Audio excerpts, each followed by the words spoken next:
Top 10 हैं, उनमें से 8 या 9 वर्ष हमारे शासनकाल के हैं। यह हकीकत है। अब यदि आपसे पूछा जाए कि हाईएस्ट ग्रोथ रेट के जो टॉप 10 हैं ईयर्स, उसमें वर्तमान समय में हम G7 कंट्रीज में, G20 कंट्रीज में हाईएस्ट ग्रोथ रेट के साथ हैं। परंतु उसमें भी यदि देखा जाए तो भारत में पिछले 10 वर्षों में, पिछले 50 वर्षों में 2021, 16, 15, 4 और 3 यानी अधिकतम हमारे कार्यकाल में हुआ है। अब यदि आपसे पूछा जाए साहब निगेटिव ग्रोथ रेट कब रही है, हाईएस्ट इन्फ्लेशन कब रहा है, तो 1974 में 50 साल पहले 26% रेट ऑफ इन्फ्लेशन रहा है। महंगाई की दर 26% और विकास दर जानते कितनी थी? 1.19%। विकास दर 1.19%, महंगाई की दर 26%। और पिछले आने में की दर रही है वो केवल हमारा 2020 का दौर छोड़ के, सबको पता है कोविड का दौर था, उसमें निगेटिव ग्रोथ रेट रही है क्योंकि पूरी दुनिया में लॉकडाउन था। इसके अलावा जब जब निगेटिव ग्रोथ रेट रही है तो कांग्रेस के शासनकाल में रही। इसलिए मैंने कहा ना, जिनको 4 पीढ़ी तक मौका मिला है, जिनको इतने लंबे समय तक मौका मिला है, उन सारे लोगों का अब यह दावा है कि साहब अब हम कमाल कर देंगे। और फिर देखिए कितनी मजेदार बात वो लोग कहते हैं और कैसी कैसी चीजें करने का प्रयास करते हैं। अब देखिए साहब, आपने कांग्रेस के मैनिफेस्टो में देखा होगा, ये वाटर मैनेजमेंट के ऊपर ये फोटो है। देखिए इसको जाके आप चेक कर लीजिएगा, ये न्यूयॉर्क की बफेलो रिवर की है। अब देखिए, मुझे लगता है कि अभी तक उनकी सोशल मीडिया चेयरपर्सन के अकाउंट से किसने ट्वीट कर दिया था तो पता नहीं लगा पाए, पर उससे बड़ा यक्ष प्रश्न हो गया है, ये फोटो कौन भेज रहा है विदेश से। मतलब ऑन द लाइटर नोट मैं कहना चाहूंगा, बफेलो शब्द को हिंदी में भैंस कहते हैं और हिंदी में कहावत होती है अकल बड़ी है भैंस। तो मुझे लगता है उतनी अकल भी किसी ने प्रयोग नहीं की है इनको करने के लिए। अब आइए साहब, इन्वायरमेंटल क्लीनिनेस के ऊपर ये फोटो है और ये जानते कहां की है? The most favoured and sort of destination of चिर युवा of Indian politics, Rahul Gandhi ji का, थाईलैंड के। अब आप ये समझिए, महत्वपूर्ण बात यह, इसका अर्थ यह हुआ कि अभी तक तो वो कहती थी कि उनके अकाउंट्स कौन कौन हैंडल करता है पता नहीं लगता, कौन आके कर देता है। भाई ये तो मैनिफेस्टो में कौन कौन कर रहा है ये तो पता लगना चाहिए। फिर आपको ये भी ध्यान हो, आज उनके अध्यक्ष आदरणीय खड़गे जी ने कहा कि जब कांग्रेस को हाथ में सत्ता मिली थी तो एक सुई भी नहीं बनती थी देश में, यही बोला था ना आप हमने। और ये तो उनका बड़ा चिर परिचित डायलॉग रहा है और हमने रॉकेट बना दिया। वैसे पहली बार इंटरमीडिएट रेंज बैलिस्टिक मिसाइल तो हमारे जमाने में बनी है, ब्रह्मोस, मतलब समुद्रम पावर प्रोजेक्ट 1902 में मैसूर में शुरू हो गया था। इंदौर 1916 बन गया था, सुई नहीं बनती थी।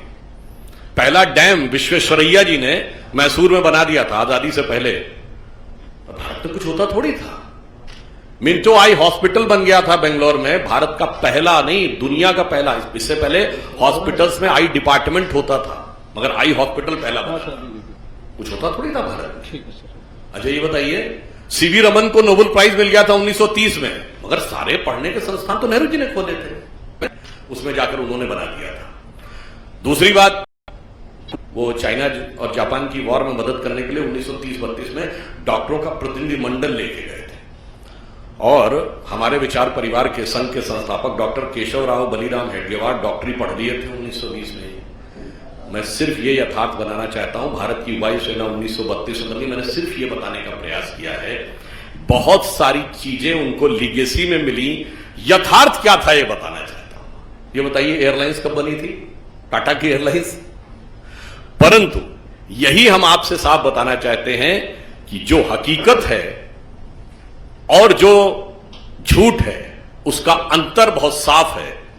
तो कांग्रेस ने तब तक लोगों को भ्रमित करने में सफलता हासिल की जब तक मीडिया स्वतंत्र नहीं था, साक्षरता की दर कम थी, संचार के साधन बहुत प्रबल नहीं थे। मैं पुनः ये बात कहना चाहता हूं, जब भारत की साक्षरता दर 50% क्रॉस की है तब पहली बार हमारी सरकार बनी है 1998 में। जब 60% पार की है तो मोदी जी के नेतृत्व में हमारी स्पष्ट बहुमत की सरकार बनी है। अब 75% पार कर रही है तो हम भी 400 पार जाने की तरफ आगे बढ़ रहे हैं, क्योंकि अब झूठ का मुलम्मा चढ़ाना पॉसिबल नहीं होता है। अब मैं इस पे दूसरा बिंदु बताना चाहता हूं, आपको ध्यान हो, खड़गे जी ने कहा कि हम 1 लाख रुपए देंगे सब महिलाओं को। ऐसी जानकारी लगी है हमें कि शायद उस पर वांछित प्रतिक्रिया नहीं मिली, तो ये बोलना पड़ेगा, ताली नहीं बजाएंगे, क्योंकि इससे पहले भी 2019 के चुनाव में राहुल गांधी जी ने कहा था ना 72,000 रुपए देंगे सबको। ये अपने शासित कितने राज्यों में दे दिए थे? 3 में तो अभी सरकार है, और छत्तीसगढ़ और राजस्थान में अभी सरकार गई है 4 महीने पहले, तो कितने दे दिए थे? ये अंतर है जिसे कहते हैं पर उपदेश कुशल बहुतेरे। इसलिए इस मैनिफेस्टो को देखकर सिर्फ एक ही बात कही जा सकती है, जो मैंने उदाहरण दिया कि लोग शायद प्रतिक्रिया करने को तैयार नहीं थे, उनसे आह्वान करना पड़ा कि भाई ताली तो बजाइए। इसे एक पंक्ति में कहा जाता है कि वो पैरवी तो झूठ की करता चला गया, वो पैरवी तो झूठ की करता चला गया, बस उसका चेहरा उतरता चला गया। आज इन्होंने अपने घोषणा पत्र का नाम रखा है न्याय पत्र, मतलब 55 साल तो अन्याय किए हैं मान लिए हैं। मतलब कोई नई नवेली पार्टी होती, अजब अलबेली पार्टी, जो इस समय भारत की राजनीति की सबसे नई पार्टी है, जिसके आगे वो पुरानी धुरानी और नई नवेली दोनों मिलकर एक हो गए हैं, वो एक बार कहती तो समझ में आता था। आपका इतना बड़ा बैगेज और ये आप कहने का प्रयास कर रहे हैं, इसलिए मैं गंभीरता से कहना चाहता हूं, जिन्होंने भारत की युवाओं की क्षमता के साथ न्याय नहीं किया, जिन्होंने भारत की आर्थिक क्षमता के साथ न्याय नहीं किया, जिन्होंने भारत की औद्योगिक क्षमता के साथ न्याय नहीं किया, जिन्होंने भारत की सैन्य क्षमता के साथ न्याय नहीं किया, जिन्होंने भारत की सुरक्षा के साथ न्याय नहीं किया, वो न्याय ये था कि हमारी फौजें मैदान में जीत के आती थीं और राजनीति की टेबल पर सब कुछ लुटा के सरकारें चली आती थीं।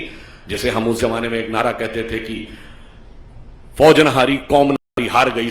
जो जो इलाके कब्जे में किए, और इनकी विदेश नीति क्या रही कि पंजाब गया, कश्मीर चला गया। इसलिए जिन्होंने भारत की सांस्कृतिक गौरव के साथ कभी न्याय नहीं, जिन्होंने भारत की योग्यता के साथ कभी न्याय नहीं किया, वो जब भेष बदल कर आकर आज ये कहने का प्रयास करते हैं तो भारत की जनता पूरी तरीके से आश्वस्त है। और मजे की बात, विदेशी फोटो लगाते हैं। हाँ, विदेशी प्रभाव जो है वो कांग्रेस के ऊपर कितना गहरा हो गया है।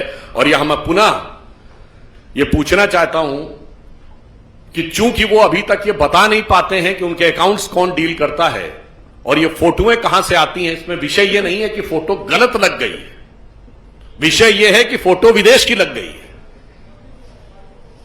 यह गंभीरता की बात है। यानी अभी तक वो विदेश में जाकर भारत के विरुद्ध अपशब्दों का प्रयोग तो करते थे, मोदी जी से लड़ने के लिए विदेश में जाके गुहार तो लगाते थे, अब विदेश से उधार लाकर फोटो भी लगाने लगे हैं। मुझे लगता है यह अपने आप में और गंभीर प्रश्न खड़े करता है।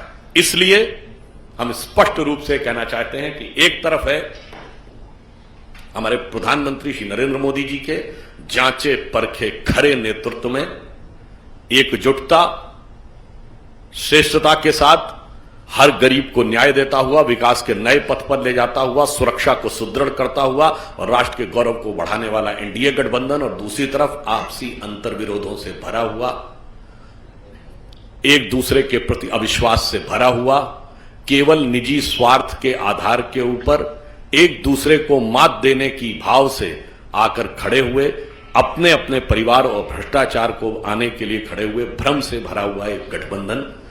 तो ये भ्रम का, झूठों का पुलिंदा और दूसरी तरफ भरोसे की गारंटी। तो मोदी की गारंटी जो भरोसे की गारंटी है और भ्रम का पुलिंदा जो उनके बयान से लेके और फोटो तक दिखाई पड़ रहा है। देश की जनता, विवेकपूर्ण जनता इसके ऊपर सम्यक विचार करेगी। और मैं ये कहना चाहता हूं, जो कांग्रेस की फितरत रही है, आदत रही है, शरारत रही है, उसी के अनुरूप उन्होंने एक बार फिर भ्रम पैदा करने के लिए ही इस प्रकार का मैनिफेस्टो दिया है, जिसमें से एक भी चीज ना उन्होंने केंद्र में रहते हुए कभी पूरी की, ना राज्य सरकारों में रहते हुए पूरी की। धन्यवाद। दोनों को एक साथ दिखा दें। तो बीजेपी की प्रेस कॉन्फ्रेंस आप सुन रहे थे। और 50 साल में महंगाई आज सबसे कम हुई है और लगातार नरेंद्र मोदी सरकार विकास की ओर आगे बढ़ रही है। और साथ साथ उन्होंने कांग्रेस पर भी जमकर हमला बोला और कांग्रेस ने आज ही अपना घोषणा पत्र भी जारी किया है। उसी पर बीजेपी की ये पूरी प्रेस कॉन्फ्रेंस थी और उन्होंने ये भी कहा कि कांग्रेस के घोषणा पत्र में सिर्फ झूठे वादे हैं।